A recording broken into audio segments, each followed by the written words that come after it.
Welcome into the latest edition of the RinkWise Podcast, New England Hockey Journal production. I am your host, Evan Marinofsky, alongside Patrick Donnelly, and we are joined today by a great guest, Kent's head coach, Dale Reinhardt. Dale, welcome to How's the it show. going, guys? Yeah, thanks so much for having me on. Really appreciate it. It's good. It's good, Pat. I mean, we're finally back, and it's nice we have someone with us. I mean, I think people were getting a little sick of just me and you, Pat. So now we got to get someone else in the fold. Yeah, I know. Now we're Well, in the off season and it's a little easier to work in. Guest schedules are a little slower and stuff, so looking forward to it. That's hopefully I right. don't disappoint. I don't think you will. I think you're gonna be great. The people are gonna love you.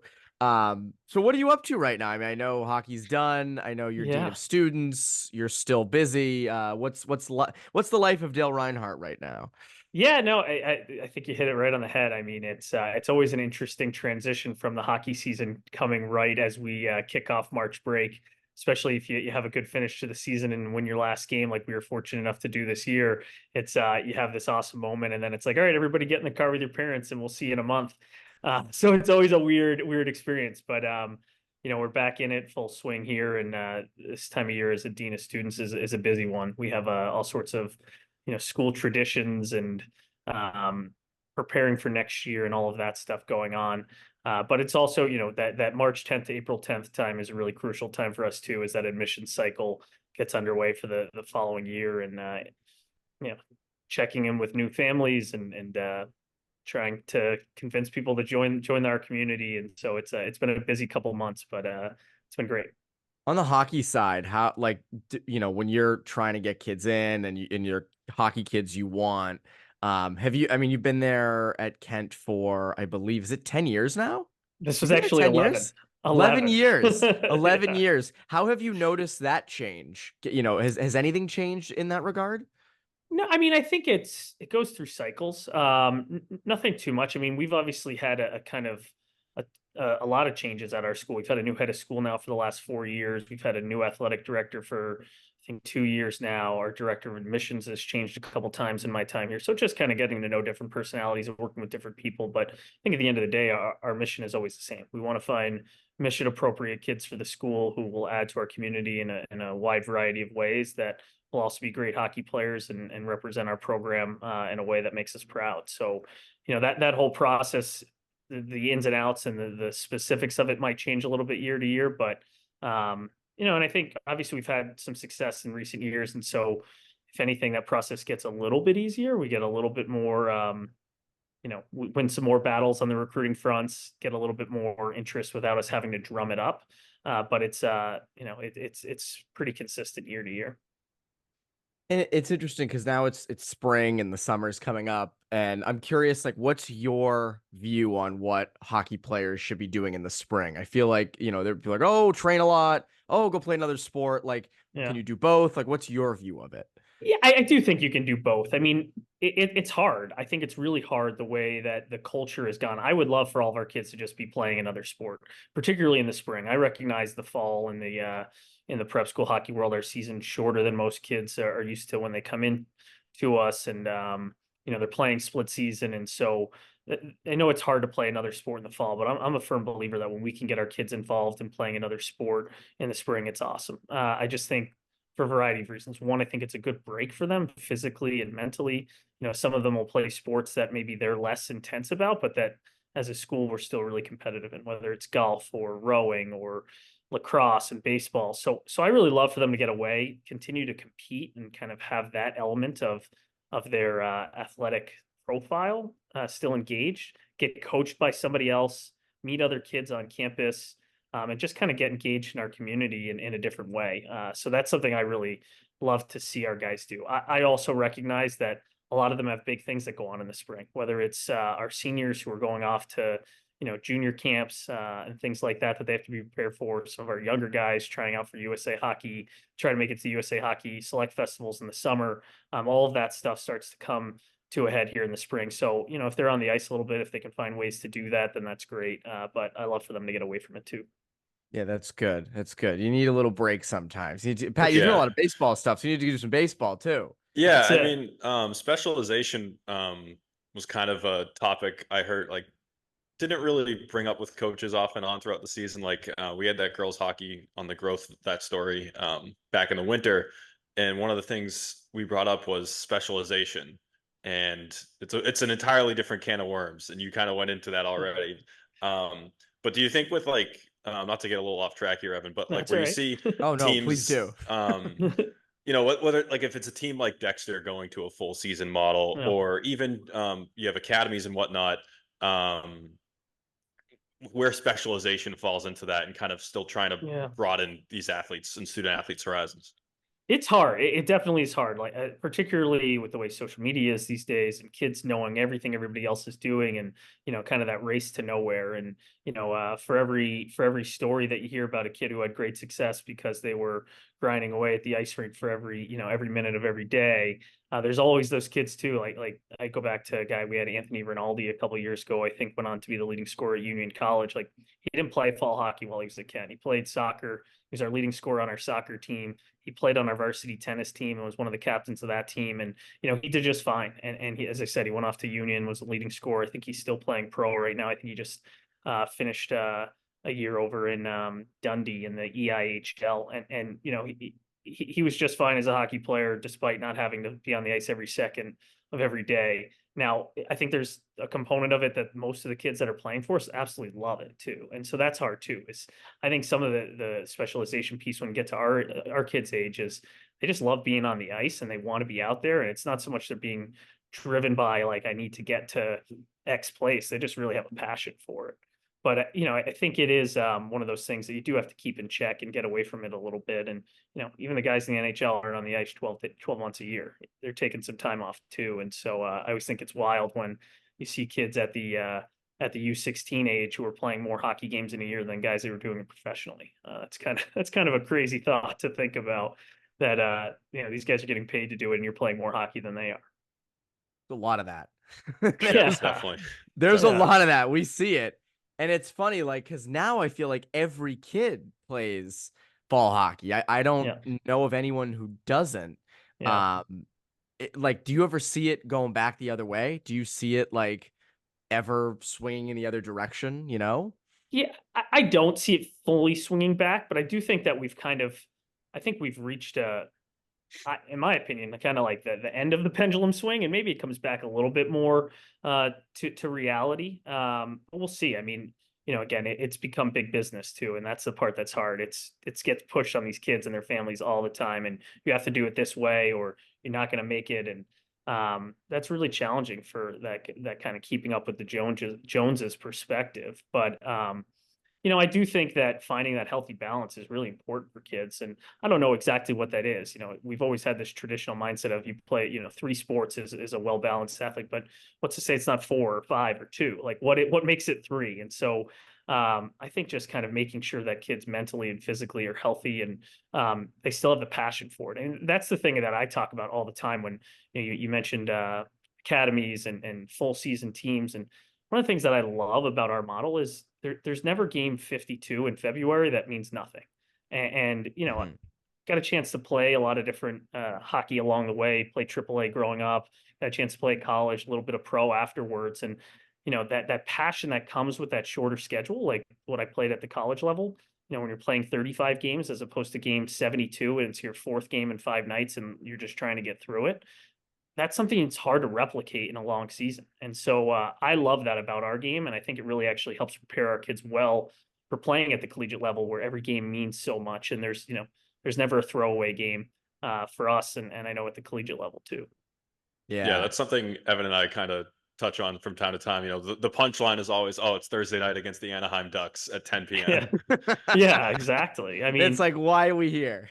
Exactly. And honestly, like I remember I played a little bit in the East Coast League after college, and there are days like that where you're kind of looking at the guy next to you, like, just don't hit me and we'll get through this together. And, and I just love the passion and the intensity that comes with our games. I always look at it. It's like you watch the 82 game regular season and, aptly at this time, now you watch the playoffs, look how different those 2 games are. They're like different sports. And so it's I always liken that to kind of that full season versus what we're doing. We're kind of like the playoffs right when the puck drops at the beginning of our season. And I love that. It's just what makes hockey fun.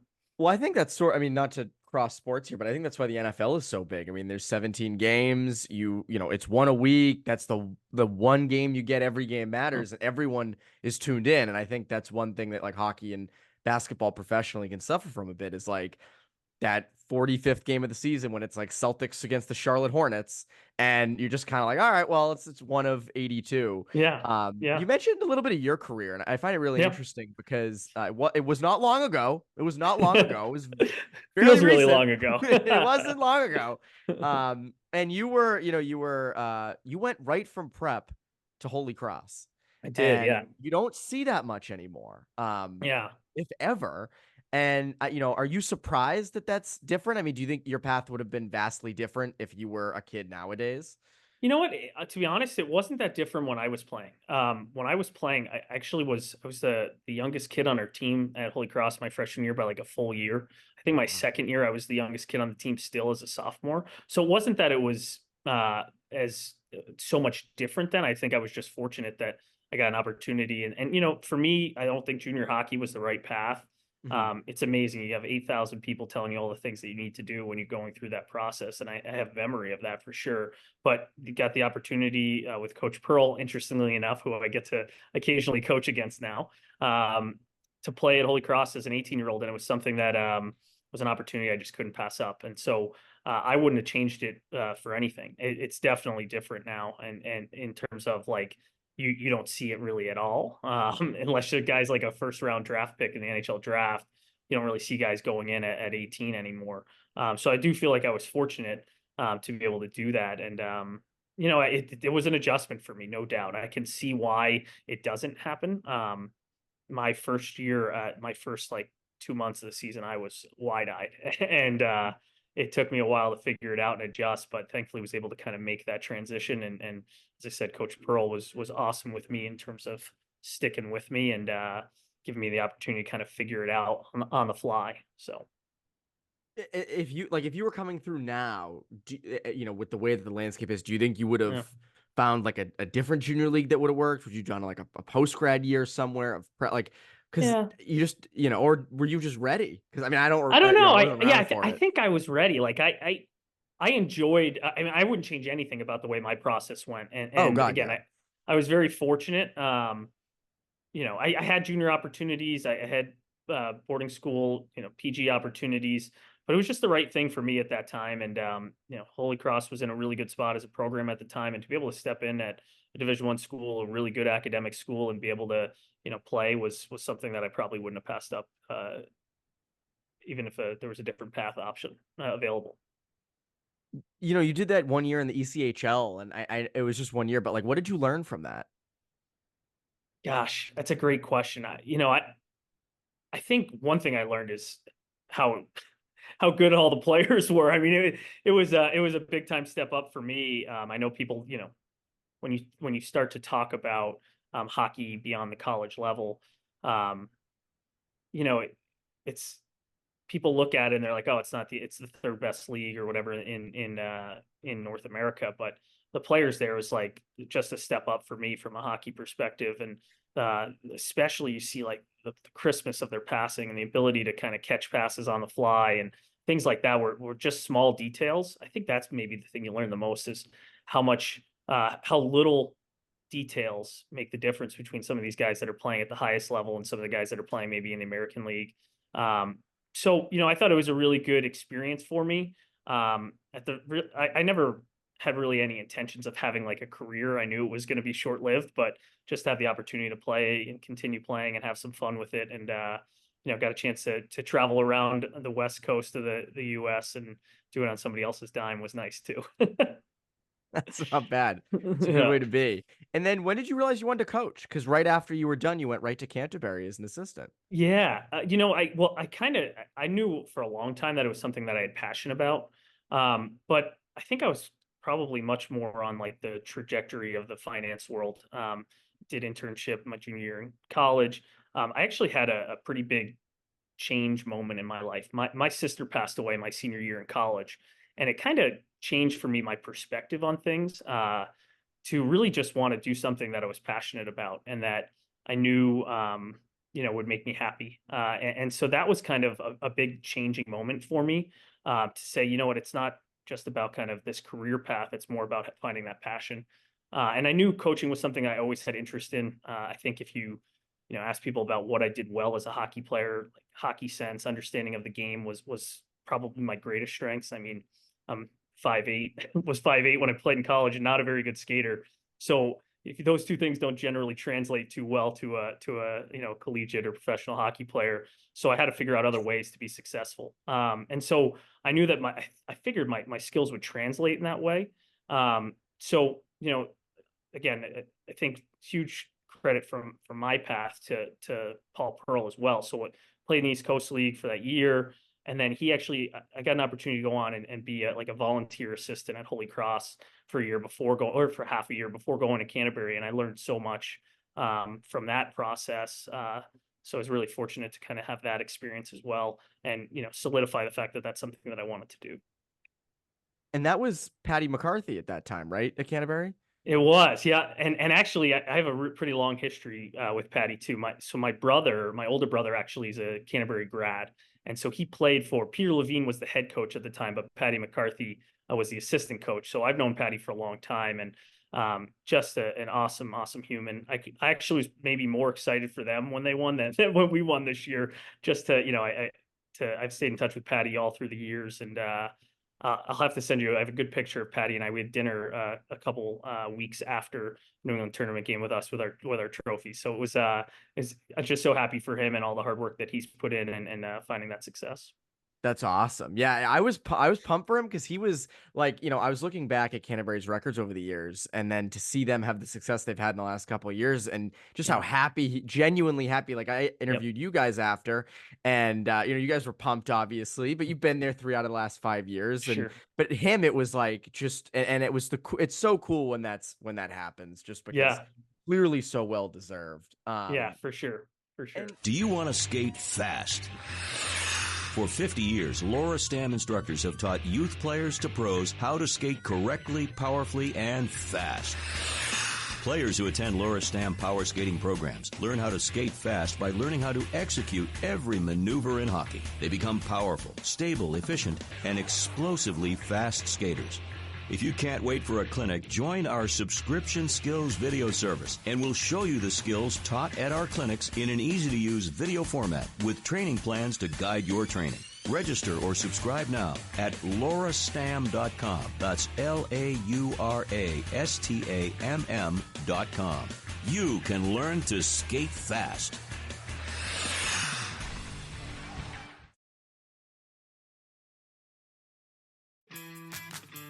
Hi, I'm Rachel Hedden, head girls lacrosse coach at the Frederick Gunn School, an independent high school in Connecticut. We play in one of the most competitive prep school leagues and place athletes at top college programs. To learn more, visit gogun.org. That's GOGUNN.org.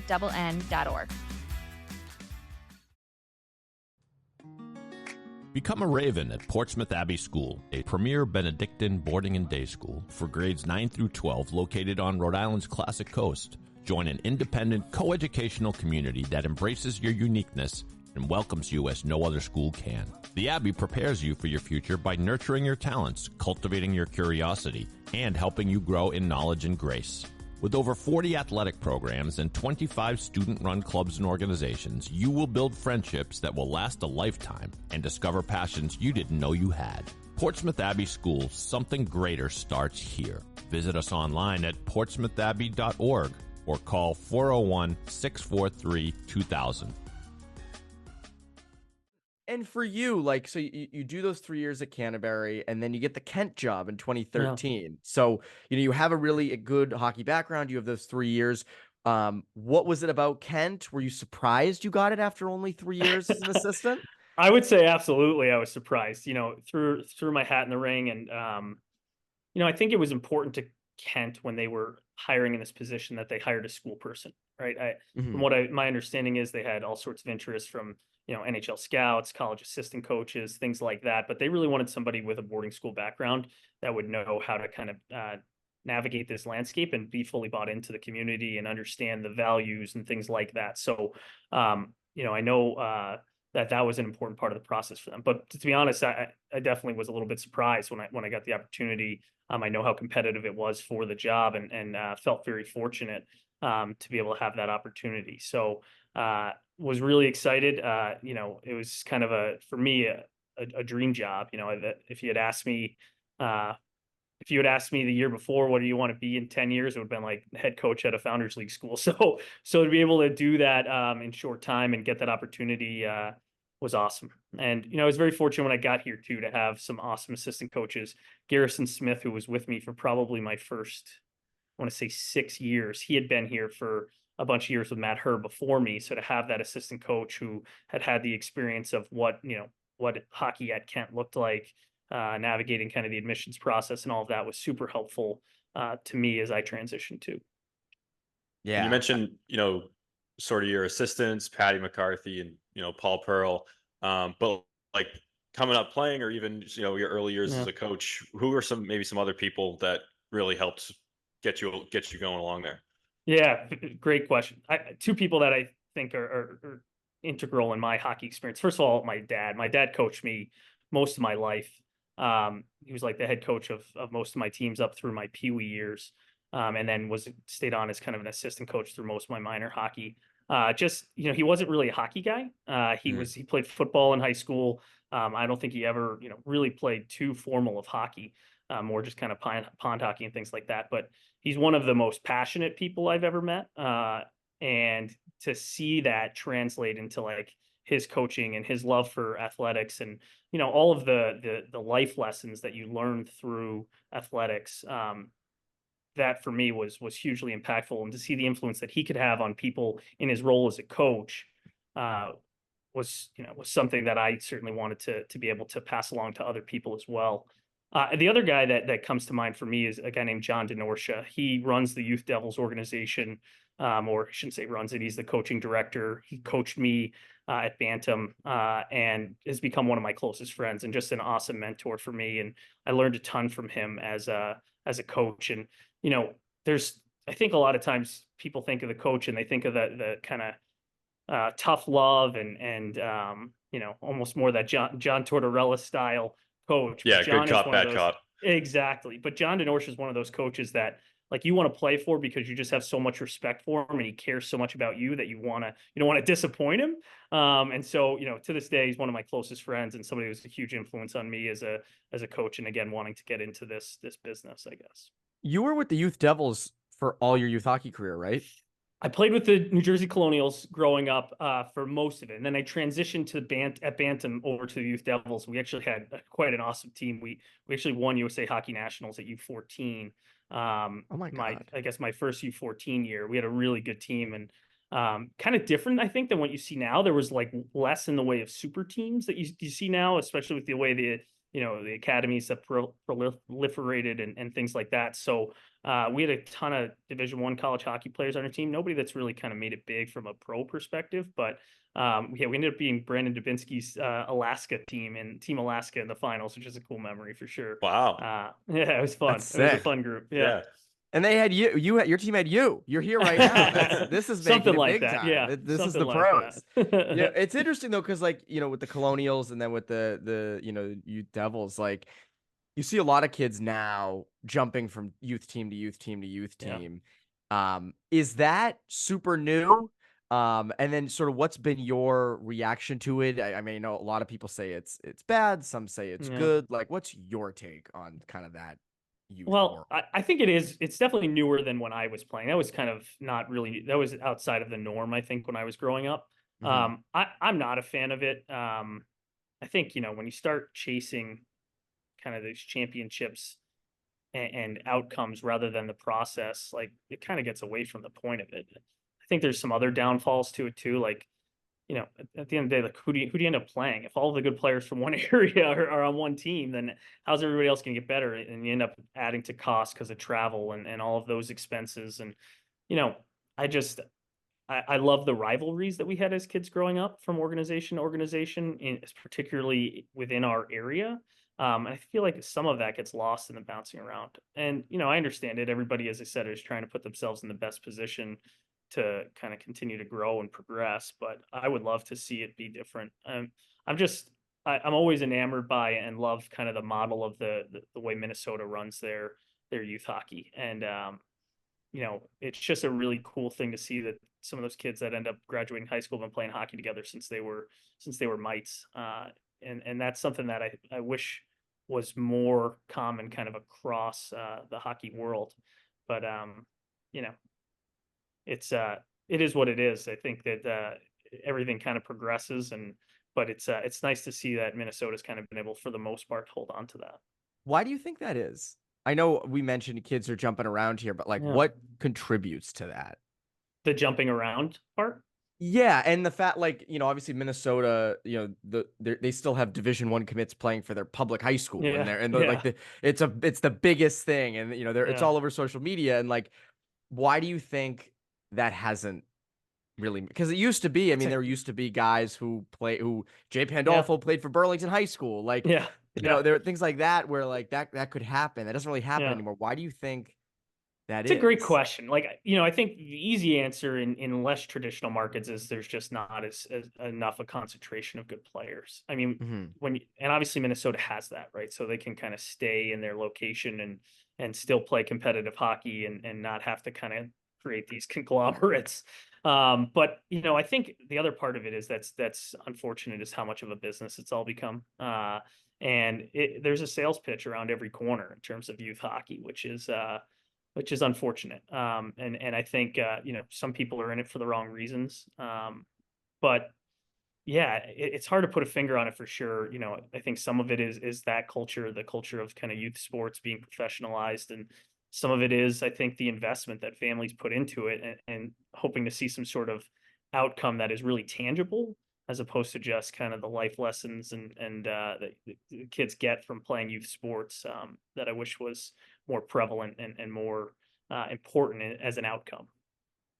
And it's interesting because the beginning of the year, I remember talking to Andrew Will and Mike Kennedy on this, and it was more so along the lines of, kids staying in the area for a long time. And a lot of kids don't stay around long enough to be NHL draft prospects in prep. But what's funny is Gio DeJulian did that this year. And Gio stuck around and had a really good season, seemed to boost his stock quite a bit. Obviously had a really good run to the large school championship, then, went off and had a good, good exposure out in Vegas, which is not a bad place to have a national tournament. Yeah, for sure. But he seemed to really boost his stock this year. I'm curious, do you think, first of all, what do you think of his season? And then also, do you think he could serve as an example to other potential draft prospects down the road, saying, hey, you know what, I'm going to stay in prep for my draft year instead of going off to juniors? Yeah, I think absolutely. I mean, first of all, he had an incredible year. And I loved seeing the growth in his game this year. I love seeing, and it was less to do with, he got obviously improved on the ice and continued to get better from a skill set perspective, but I love seeing his growth and his mental approach to the game.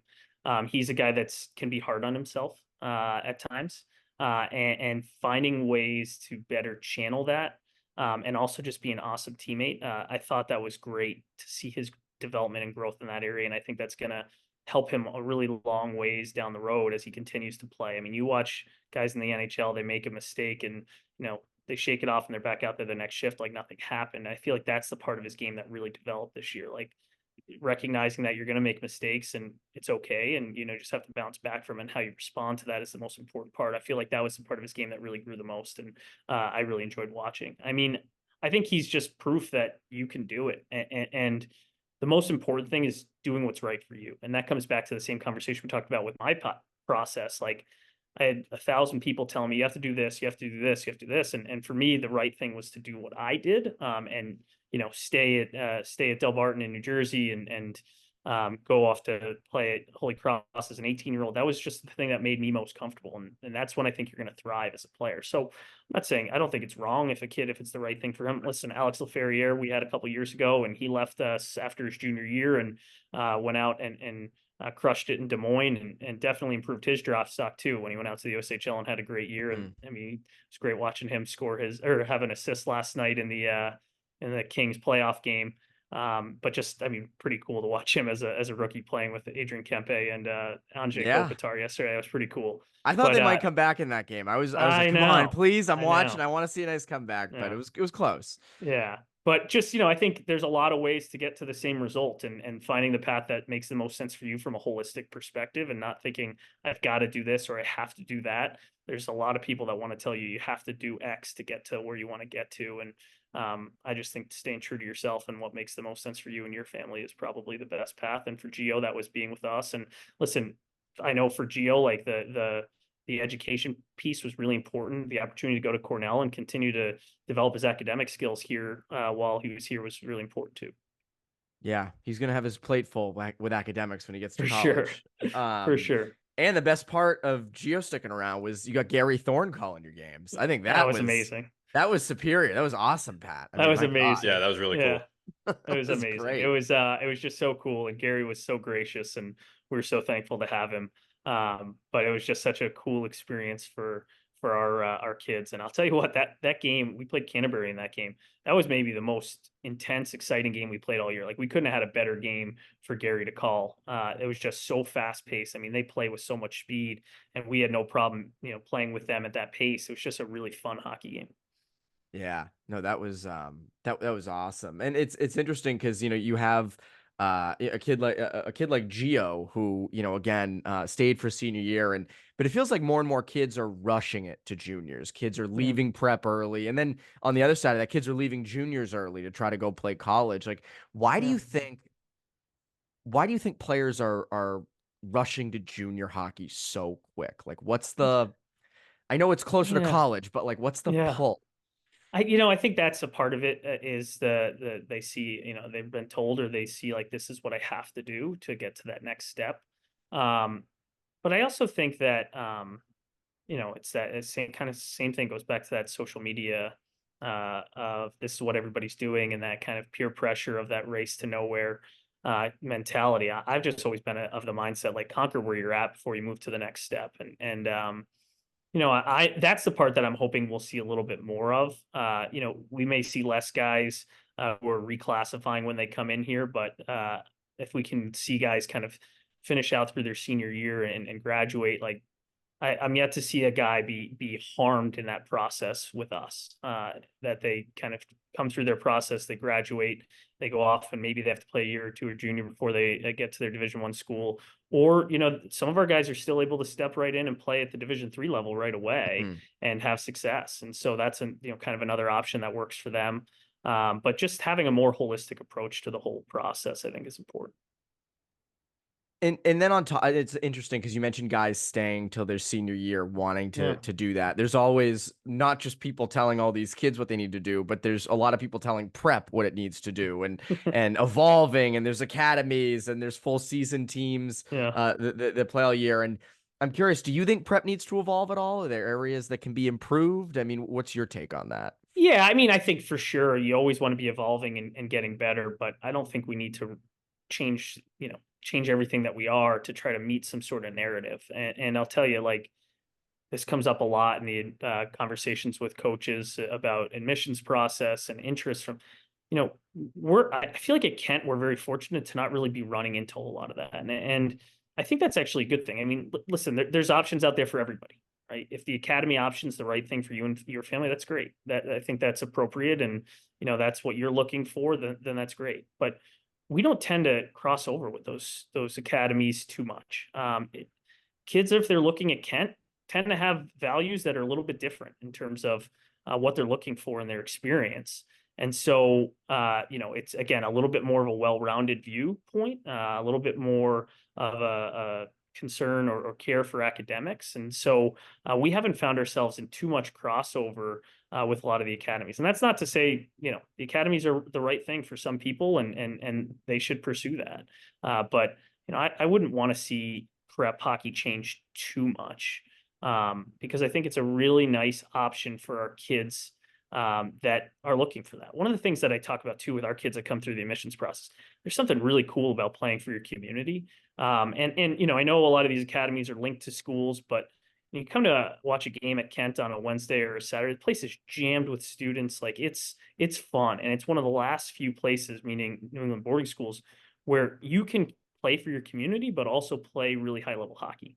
And you can walk down the hall at your classes on Monday and people know what was going on in your hockey game on Saturday. And that's just a really cool experience that, is hard to replicate. And short of the NCAA and maybe Minnesota high school hockey, like you don't really get that experience anywhere. And again, it's the right thing for some people.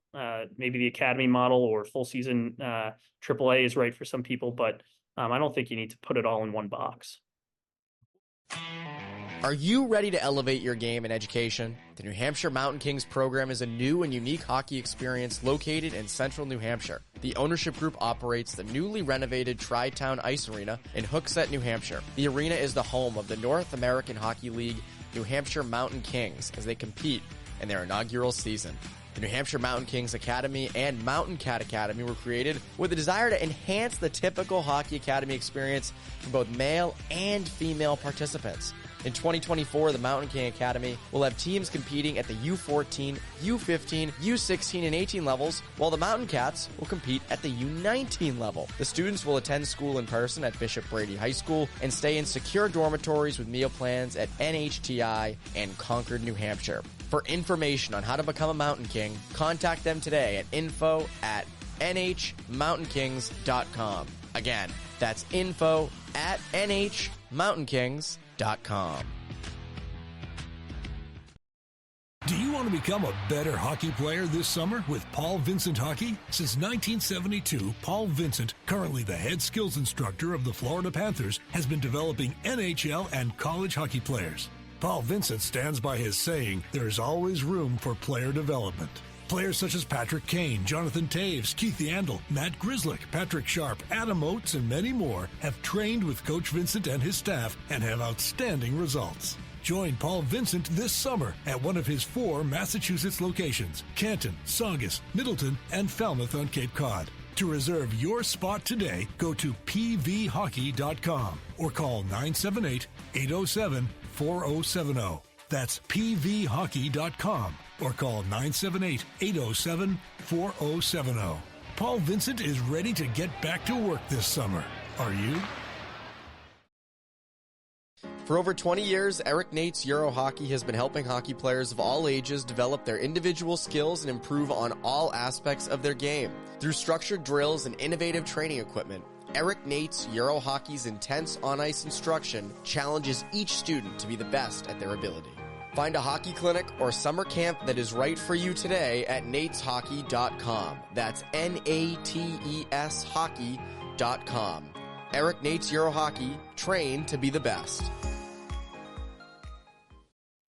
Well, it's interesting. It seems like some prep teams are, like Kimball Union, I know, has switched to Cushing. Dexter's starting to do this where they sort of have, a team. They play together in the fall with a different team name, obviously different coach, because, it has to be legal. Sure. And then you have the prep season in the winter. Do you see more schools potentially doing something more like that? Yeah, I could see that. I could see that growing more. And it's, it's conversations that we're engaged into and just making sure to kind of keep our finger on the pulse and see how that all kind of goes. There's the PPP that I know some schools have been engaged with also. So there's kind of all sorts of different, I could see that being the evolution a little bit.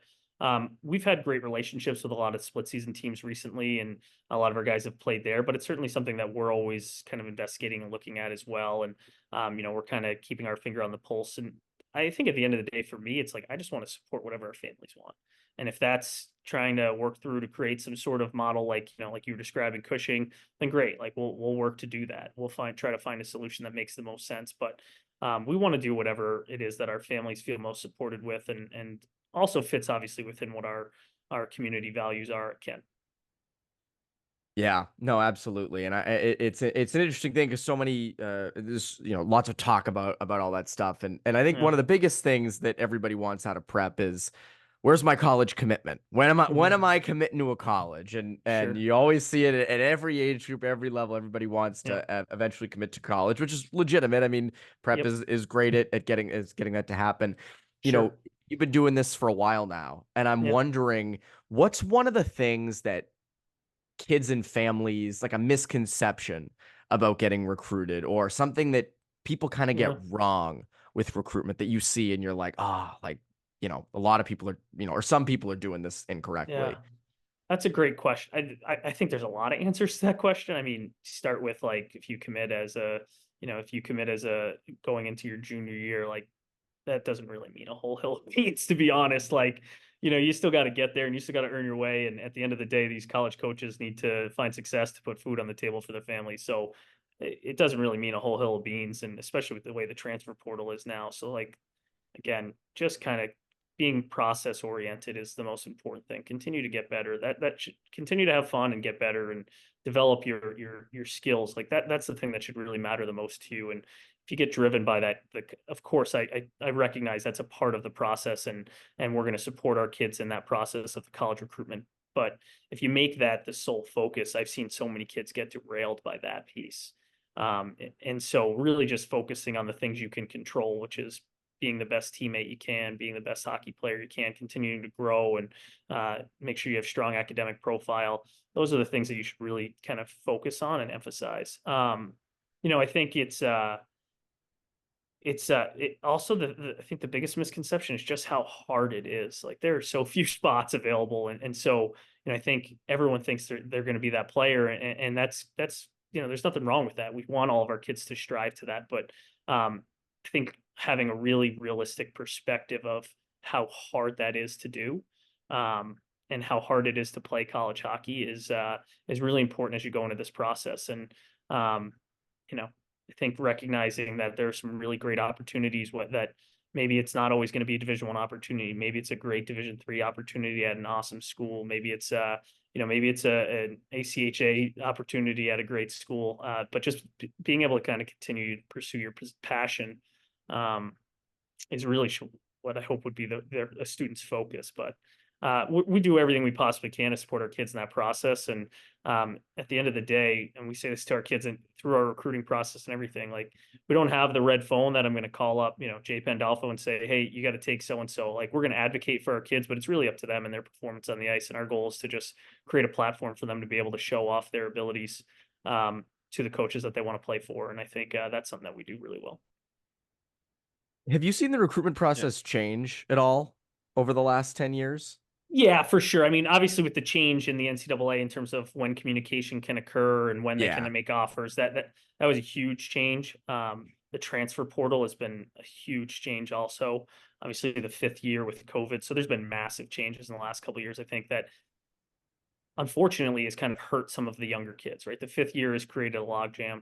The transfer portal has, I think that transfer portal I'm actually a fan of it, because what I hated was schools that would over recruit kids and then just stuff kids in the stands, and those kids had no recourse. So I'm actually a fan of that part of it. There are elements of it that I don't like, of course, like, a school like Holy Cross, who's trying to work its way up the ladder, finds a hidden gem, and then they lose that kid in the transfer portal. That part of it I dislike, but I think some good with the bad, but I think all of that also impacts our kids, right? So the transfer portal makes the slots even fewer.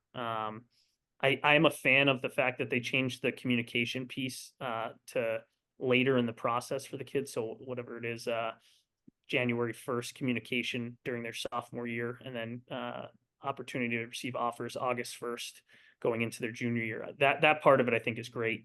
Kids that were committing at 13, 14 years old, it was kind of crazy. And again, I think created a ton of pressure in that process for kids that were too young to even really be considering it. Yeah, that's a good point too, because I remember I've mentioned to Evan a couple times, like in middle school, Jake Wise was God to us, because oh my God, 8th grade, he's committed to BU, and then Oliver Wallstrom, Maine, Harvard, and then BC. But you also mentioned the logjam with the transfer portal, and maybe kids have to do extra seasons in juniors, whether it's USHL, BCHL. Do you think that might encourage, kind of along what we were going along the lines of earlier, do you think that might encourage some of the better players to kind of stay towards prep when they're juniors and seniors? Yeah, good question. I hope so. And whether it encourages them or not, it may make it more of a reality that they have to, because there's less availability of opportunities. So, I mean, I hope it will.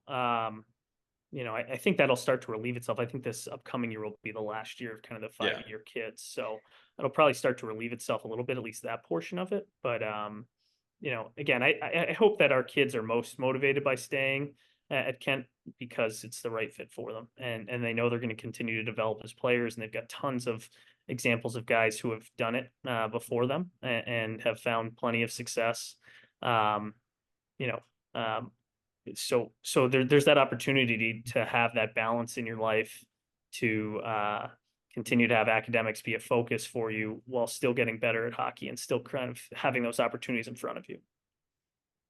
Yeah. And the log jam's interesting. I'm working on a story on that now of, how there aren't a ton of spots in the USHL right now because that 5th-year senior thing, because the transfer portal teams would rather bring in a kid who's played 2 or 3 years of college hockey rather than, a freshman. And then they can also let that freshman marinate a bit in the USHL. But for kids coming out of prep schools and different places around the country, there's not those spots available. You're gonna have to work your way up the lineup, and a lot of kids are now looking towards other junior leagues. How do you kind of help advise players when they are looking for a junior league and what to look for? Like, what are some of your objectives there? I think the first thing is just you got to be wanted, right? Wherever you're going, like find the place where you're going to have opportunity because of that kind of competitive nature of it, the logjam part of it too. Like being where you're wanted, that goes a long way. You're still going to have to perform no matter where you go. But, if you're somewhere where they have a ton of love for you, they're going to give you more opportunity. And so they're going to give you a little bit of a longer runway. And so I think that's a big piece of it. Obviously you have to look at playing style and does that match what your playing style is. I think it's important for guys to look at, what am I going to be at that next level and what's going to help me develop the skills to be that, right? We've got, Teddy Mulgrave for us is a guy that played on our power play this year, and he's committed to go to St. Lawrence. Maybe I'm wrong. I don't think Teddy's going to be a power play guy at St. Lawrence, right? So I think it's most important that Teddy goes and develops his skills that are going to be really effective for him when he gets to that next level. For Teddy, it's less about finding a place where I'm going to be a guy in the power play, but it's more about finding the place that's going to help me continue to develop as a reliable 200-foot defenseman, can add a little bit of offense, but it's going to shut down the other team's best players. And finding the team that, has the right fit for him and expectations while still kind of giving him that opportunity is, I think, those are the types of things we think about. And it's interesting because this season's team, you guys had one of the best arguably the top shutdown defenseman in prep, and arguably the top forward in all of prep. There's a lot of those. I'm just gonna say arguably to satisfy everybody. But you guys had a very good roster. Where was that sort of your expectation coming into this season that all right, we're gonna do some damage? Yeah, for sure. I mean, we had a big senior class, so we knew that coming in. And this big senior class of impactful guys, right? Aiden Hopewell's effectively been our starter for 3 years in goal. Between Denver Damphus and Teddy Mulgrave and Braden Pullman, those guys coming back on all as seniors on the defensive end. Like we knew we were going to have really solid defensive core guys. Again, all 3 of them had been with us for 3 years and knew what to expect coming in and had kind of proven themselves at this level already. And then, up front, like we had a pretty seasoned group of seniors, guys that we had good depth in our scoring. And so obviously Gio was the catalyst for most of that, but we had a really good depth in scoring. I mean, Owen Mahar had a fantastic year for us. I think he's a guy that's just going to take off. He actually just signed with the Victoria Grizzlies in the BCHL for next year, which I think is going to be a great fit for him. But he's a guy that I just absolutely love as a player. Jack Roberts had a really good year for us. This guy that can put the puck in the net. And again, a guy that's had 3 years of prep experience. This was 2nd year with us. Patrick Walsh, who had been with us for 4 years, and he was the MVP at the Avon tournament. He's another guy that just kind of had added to that depth of our scoring. And obviously we had some young guys that were super impactful also, but coming into the year, we had really high expectations. And, I think, obviously thrilled with where we finished and especially the run in the playoffs.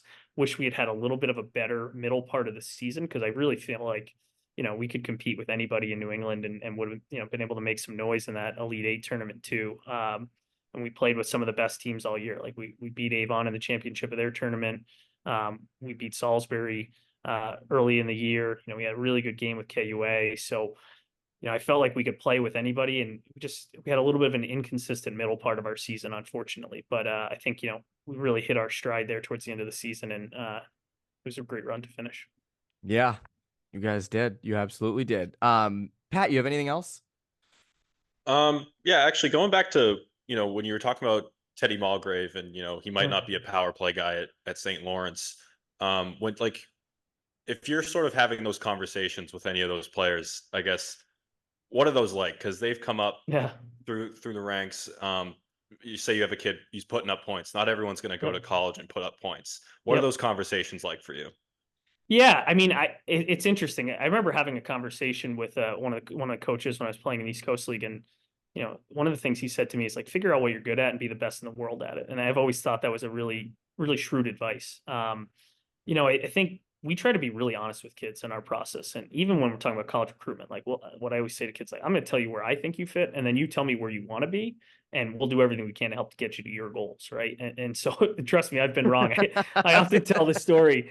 There's a kid that I had for my second and my third year at Kent. His name's Tur Linden, and he's playing in the American League right now. And he played at RPI and he played at Penn State. And he didn't have a great Kent career.